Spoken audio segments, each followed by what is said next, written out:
This happened in August of 2013. I was visiting Montreal for their diver site weekend, which was basically like Pride but took place the long weekend before the official Montreal Pride.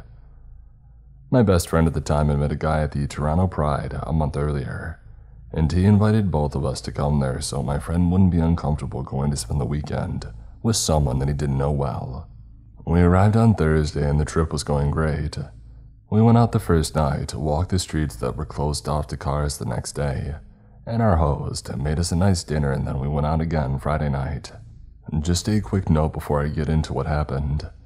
I partied quite a bit with drugs at this time, and I also in the past had a tendency to lose my cell phone. So for about a year prior, I stopped taking my cell phone whenever I went out. So that Friday night, we went out to the club, parking which sadly had since closed, and it was another fun night. The music was great and the tequila shots were incredibly cheap. I was dancing and moving all around the club, but I would circle back and check in with my friend and our host.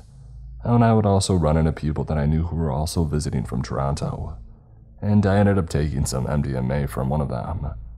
I danced some more until I was completely soaked in sweat, so I went to the bathroom to wipe myself down and go to the bathroom. When I got into the bathroom, there was someone leaving, but it looked like I was the only one in there. I went and used the stall because I have a hard time using the urinal, and when I came out, I was quite surprised to see a man in the corner of the washroom smiling at me. He looked in his mid-30s on the shorter side and a bit chubby, and he was wearing a polo shirt and jeans and had glasses, and I remember thinking when I saw that he reminded me of an accountant. Not sure why that thought popped in my head. I was pretty sure that I didn't hear the door, but I couldn't be sure, so I just smiled back and said hello as I went to wash my hands. "Hello," he responded. "You having fun tonight?" I replied that I was and that the music was incredible. Man, I was wiping myself down with paper towels in my shirt. "Do you want to do some coke with me?" he asked. Now, this was not the first time that I had been offered coke in the bathroom at a nightclub, and I had done this in the past and ended up having some good experiences, and I met some interesting people. So I was already high and drunk and not thinking much of it. I said, "Sure, I'd love to, thanks." "Hey, I just live right near here. It's at my place if you don't mind coming over. We can do some lines and have a drink and then walk back to the club," he replied. Now, obviously, looking back, I realized how very dumb my following actions were, and I can't imagine myself being so stupid and careless now, but without thinking about it, I agreed and I left with them. We chatted on the walk over to his place. He asked me where I was from because I didn't seem like I was from Montreal, and what parties that I had gone to and how old I was into my name. I asked his name, but he instead responded that we had arrived. The whole wall felt like 5 minutes, but honestly, I hadn't been paying much attention to where we were walking. His apartment was in this building that had 3 floors, and his unit was on the 2nd floor, and you had to climb this long, narrow metal staircase, and his door seemed to be in the middle of 2 other apartments on either side. He unlocked the door and let me in first, flicked on the lights and told me to make myself comfortable. I was walking and I noticed that he had carpet, so I turned around to ask him if I should take my shoes off, when I noticed that he was locking the door from the inside, with a key above the regular lock, and at that moment, I was overwhelmed with a feeling of dread like I had never felt before. The danger I had possibly put myself in another city with no phone and nobody knew where I was, and now seeing this person locking the door from inside with a key. I just thought to myself that I'll pretend that I didn't see that. I won't take off my shoes and I'll politely hang out for a few minutes and then ask to head back. I also thought that I could be having an extreme overreaction to what I saw, because I was high, but as I looked around, everything inside of me was just screaming, "You need to get out of here." I went and sat on the arm of the couch. He said that I should take my shoes off and relax. I was getting a better look at him now in the lights of his apartment. He still looked plain and unassuming, but his eyes looked shifty, and he pulled down both of the shades on the windows that were on each side of the door. I told him that I was okay and that I was eager to get back to dancing, so he said that he would make us drinks and then we could go back. The apartment looked much bigger inside than it did from the street. It was an open layout with the living room beside the kitchen, and then a hallway in the middle with closed doors painted black, and I could hear music coming from one of the doors. I asked him if someone else was there as he came from the kitchen with a glass, and he replied no. As he handed me my glass, he looked me up and down. I wasn't wearing a shirt. He said with his increasingly creepy smile spreading across his face, "You have a very beautiful body, especially your chest. Would you mind if I took some photos before we went back?" Every alarm bell is going off in my head now, and all I can think about is Jeffrey Dahmer and all the Polaroids and what am I going to do, because that was such a creepy thing to say. But all I could manage was a polite laugh as I take the drink and say, "Sure." "Excellent," he says, and then he tells me to take off my shoes and he's going to get the Coke and his camera in to finish my drink. He walked down the hall and takes out his keys and unlocks the second door, and he opens the door enough to slip in and close it behind him. The second that the door was closed, I jumped up, ran over to the sink and dumped my drink. I put my shirt on. It had been tied around the belt loop of my shorts and I ran to the front door. I was able to turn it and unlock the regular lock, but the door would not budge. I kept turning and pulling, but nothing, and then I heard from behind me, "What are you doing?" I turned around and he was standing at the base of the hallway with one of those professional cameras slung around his neck, and holding a square mirror with a pile of white powder on it. I thanked him for the drink, gesturing to my empty glass, but that it was getting late and I wanted to get back, but we could trade numbers and maybe meet up tomorrow. His demeanor slightly changed. He was still smiling, but his tone when he spoke next sounded irritated. He asked me if I was nervous about taking the photos and that I should just wait for my drink to relax me, and I said that no, and I wanted to go. This exchange of him telling me to stay and me saying that I didn't want to back and forth for about a minute, when he suddenly glared at me and put down the mirror, pointed at the couch and said, "Sit down now." Not knowing what to do or how I was going to get out of this, I remembered that there were other units on each side of us, and that it had to be around 2:30 in the morning. At this point, so I just started screaming at the top of my lungs like a madman, banging on the door, the windows, the wall.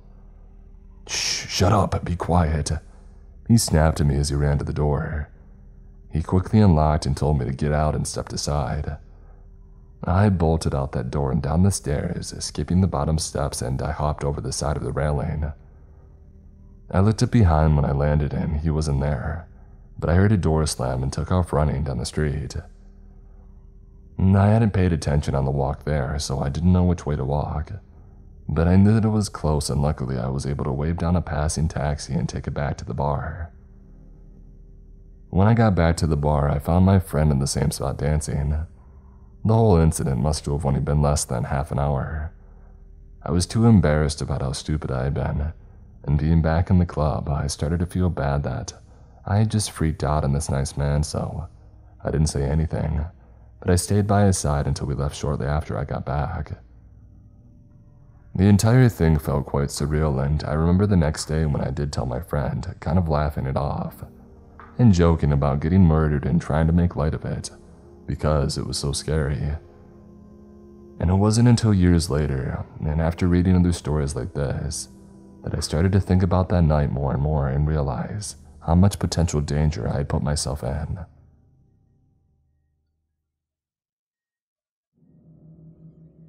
It was nearing Christmas of 2021, and by that I mean that it was mid-November.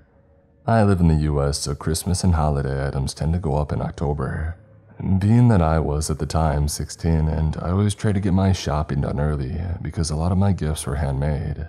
Some background: there are a lot of shops, small grocery stores, as well as the local Uptown within walking distance of my house. It was at the Uptown where this had occurred. One of my brothers, Anthony, was really into music and learning different instruments, so I decided to go to the specific store in the Uptown that sold music supplies. Because of my schedule, I wasn't able to go until well after 4 p.m., which was when the sun had started to set. In hindsight, I shouldn't have tried to go, but I was desperate enough to finish my gift shopping by the first week of December. I stopped at our local Dollar General to get some paint that I ran out of, and then across the street to the Uptown for Anthony's music supplies. While crossing the street, I saw a large brown truck stopped at the intersection.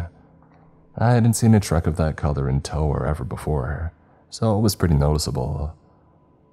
I also noticed that I was turning into the Uptown parking lot, the same as me. One thing about our Uptown is that the majority of it is bars and restaurants, so there were quite a lot of people mingling about some of the bars. It did make me a bit nervous, but the music store was closed, so I just decided to tough it out. As I was entering the store, the brown truck slowly crept up on me. I was kind of spooked, but figured whoever was just being careful of the people. The store didn't end up having what I needed, so I placed an order for the following weekend I left the shop. By now, it was well into dusk. As soon as I had left, I saw the truck parked right outside of the store. I brushed it off as if they had just gone to the store next to me, and I went to leave. But as soon as I turned my back, I saw the lights of the truck go on and the engine roared to life. I basically peed myself right there. I turned to look at who was in the car, but the windows were so heavily tinted that I don't know how they were able to see it. The car pulls out and slowly creeps towards me, and I'm paralyzed. I figured that I was going to be kidnapped and murdered right then and there. I found my nerve to run when the car was only 6 feet away, and I booked it down the sidewalk. The car started to go faster to match pace with me, and the people from the bars didn't seem to notice or care. I was crying at this point, and I didn't know what to do. That's when I saw my saving grace. I saw two ladies a little younger than my mom outside a coffee shop that was closing. They spotted me and took a chance, and I ran up to them and told them the situation. The pink shirt coffee lady had to leave but gave the key to the lady in the blue shirt, who offered to let me stay inside the cafe until my mom could come and get me. The brown truck drove past a few times, but then gave up and left the way that it came in. My mom showed up minutes later, and I thanked the blue coffee lady for her help, and I still go to their shop regularly.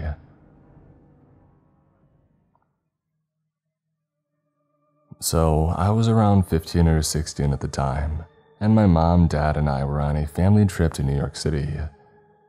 It was a really good trip at first.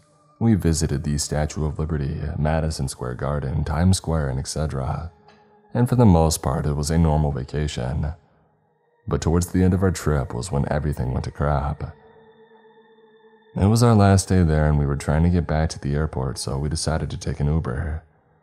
A couple minutes pass, and a gray Civic pulls up to the sidewalk that we were on. I remember noticing that he had left in Uber stickers on his car in multiple places, almost excessively. It kind of felt like he was trying to prove that he was our Uber. It was just a small thing, but looking back, I really wish that I took more concern about how sus this guy was. Moving on, we were running late, so I'm guessing my dad didn't really pay attention to the license plate, because this guy was definitely not an Uber driver. He was a lanky man wearing clothes akin to rags and looked like he was drugged out by the time, but nothing seemed off to us. Again, we were running late, and what happened was the least of our expectations. The ride was normal until we got to the airport. We all expected him to get off at the highway and let us off, but he didn't. Instead, he casually continued down the highway past where we wanted to be dropped off at. This was when my dad noticed that the man didn't have a meter or his phone set up with the Uber GPS open. We were starting to get worried, and my dad asked him in a stern voice, "Excuse me, where's your meter?" The man stayed silent, flustered, so he asked once more, this time yelling, "Where's your meter?" Again, no reply, but at this point the man started dashing down the highway, weaving past other cars and just driving very dangerously. We were all panicking. My dad was screaming at him to let us off. My mother was crying and praying with her rosary clutched firmly in her fist, and I was in shock. I froze up. I couldn't even cry or scream as much as I so desperately wanted to. I was completely immobilized. This continued for a while, driving down an unfamiliar road to God knows where, with the car only getting faster and faster. I started having those classic end-of-the-road type thoughts like, holy crap, this might be it and there's nothing that I can do about it. But luckily, we were saved. I don't know if we passed by it or if someone in a car we passed had called the cops, but we soon heard sirens blaring behind us, and we were being tailed at high speed by multiple police cars. One of the cops had a megaphone or something to amplify their voice, and screamed out for the man to pull over. Obviously, he put up a fight and the police had to actually cut him off for him to finally stop. The police helped us out of the car and got all of our things from the trunk while putting blankets around us and telling us that it was gonna be okay and that we were safe. At this moment, I felt the biggest wave of relief wash over me that I had ever felt in my life. Don't get me wrong, it still messed with me and my family up hard, and I was still left pretty traumatized, but I was at least glad that me and my family were alive and safe. The police gave us a ride back to the airport and everything went as planned from that point on. But holy crap, am I glad that I never had to find out where this guy was taking us and what he was planning to do with us. Just thinking about it gives me the goosebumps. I guess the moral of the story is to always check the license plate before going in an Uber or a Lyft. That feature on the app that tells you what it is exists for a good reason.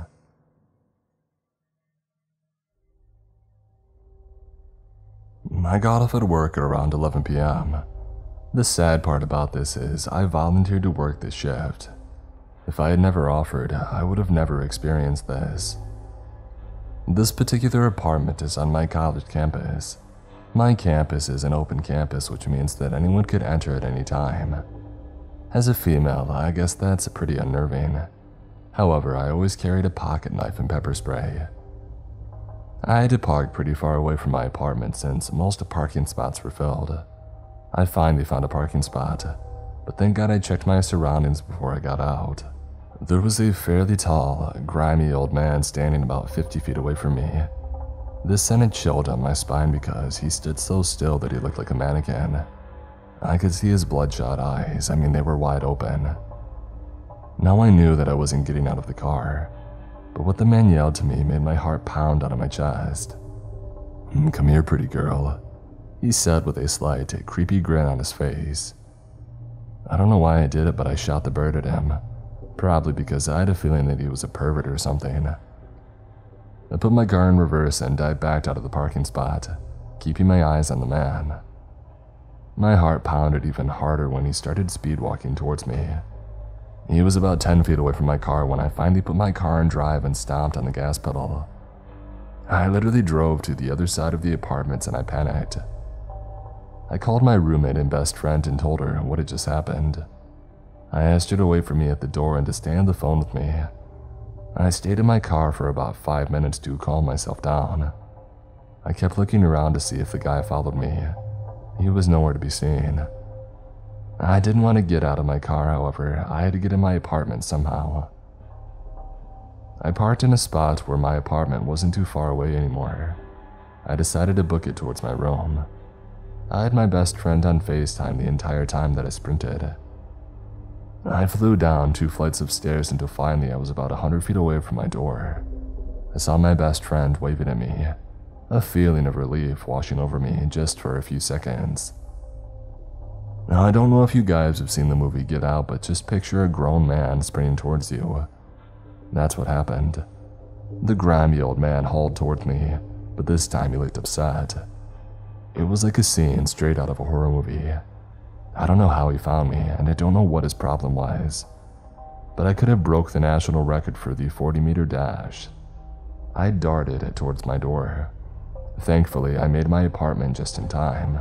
Right when my best friend and I slammed the door, the man's fingers got caught on the crack.